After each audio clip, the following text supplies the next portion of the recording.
Hi friends, ಎಲ್ಲರೂ ಹೆಂಗಿದ್ದೀನಿ ನಾನು ತಿಳ್ಕೊಂಡ ನೀವೆಲ್ಲರೂ ಚೆನ್ನಾಗಿರ್ತೀರಂತ.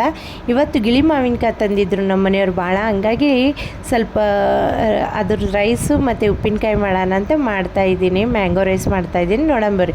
ಏನಿಲ್ಲ, ಎಣ್ಣೆಗೆ ಸಾಸಿವೆ ಹಾಕ್ಕೋಬೇಕು, ದೊಡ್ಡಬೇಳೆ ಹಾಕ್ಕೋಬೇಕು, ಉದ್ದಿನಬೇಳೆ ಹಾಕ್ಕೋಬೇಕು. ಹಾಕ್ಕೊಂಡು ಅದು ಸ್ವಲ್ಪ ಕೆಂಪಗಾದ್ಮೇಲೆ ಮತ್ತು ಕಡಲೆ ಬೀಜ ಹಾಕ್ಕೋಬೇಕು, ಕರಿಬೇವು ಹಾಕ್ಕೋಬೇಕು, ಆಮೇಲೆ ಹಸಿಮೆಣ್ಸಿನ್ಕಾಯಿ ಹಾಕ್ಕೋಬೇಕು, ಸ್ವಲ್ಪ ಕ್ಯಾಪ್ಸಿಕಮ್ ಹಾಕ್ಕೋಬೇಕು. ಅದು ಹಾಕಿದ್ಮೇಲೆ ಬೆಳ್ಳುಳ್ಳಿ ಒಂದು 4 ಬೆಳ್ಳುಳ್ಳಿ ಜಜ್ಜಿ ಹಾಕ್ಕೊಂಡಿನಿ. 1 ಚಮಚ ಸ್ಪೂನು, 1 ಚಮಚ ಉಪ್ಪು ಹಾಕ್ಕೋಬೇಕು, 1 ಚಮಚ ಅರಶಿನ ಹಾಕ್ಕೋಬೇಕು. ಹಾಕ್ಕೊಂಡು ಅದು ಮಾವಿನಕಾಯಿ ತುರಿದಿಟ್ಟಿದ್ದೆ, ಅದು ತುರಿದಿದ್ಮೇಲೆ ತುರಿದು ಹಾಕ್ಕೊಂಡಿದ್ದೀನಿ. ಭಾಳ ಟೇಸ್ಟ್ ಚೆನ್ನಾಗಾಗುತ್ತೆ. ನೀವು ಒಂದ್ಸಲ ಟ್ರೈ ಮಾಡಿರಿ, ಓಕೆನಾ. ಇದು ಅನ್ನ ಹಾಕಿ ನೋಡಿರಿ ಕಲಿಸಿದ್ದೀನಿ, ಎಷ್ಟು ಚೆನ್ನಾಗಾಗಿದೆ. ಇದು ಉಪ್ಪಿನಕಾಯಿ ಮಾಡೋದು ನೋಡೋಣ ಬರ್ರಿ. ಫ್ರೆಶ್ ಉಪ್ಪಿನಕಾಯಿ.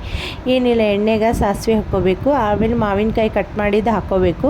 1 ಚಮಚ ಉಪ್ಪು, 1 ಚಮಚ ಅರಶಿನ, 2 ಚಮಚ ಖಾರ ಪುಡಿ, ಸ್ವಲ್ಪ ಹಿಂಗೆ ಹಾಕ್ಕೋಬೇಕು. ಆಮೇಲೆ ಬೆಲ್ಲನೂ ಹಾಕ್ಕೋಬೇಕು, ಸಕ್ಕರೆನೂ ಹಾಕ್ಕೋಬೇಕು. ಸ್ವಲ್ಪ ನೀರು ಹಾಕಿ ಅದು ನೋಡಿರಿ ಚೆನ್ನಾಗಿ ಕುದಿಸ್ಬಿಡ್ಬೇಕು. ಗಟ್ಟಿಯಾಗಿ ಆದಮೇಲೆ ಬಂದ್ ಮಾಡಿಬಿಡ್ಬೇಕು.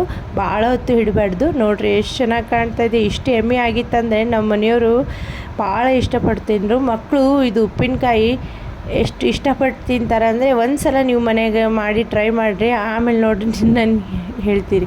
ಆಯಿತಾ, ಮುಂದಿನ ಬಾಕ್ಲನ್ನು ಮತ್ತೆ ಸಿಗ್ತೀನಿ. ಟೇಕ್ ಕೇರ್, ಬಾಯ್ ಬಾಯ್.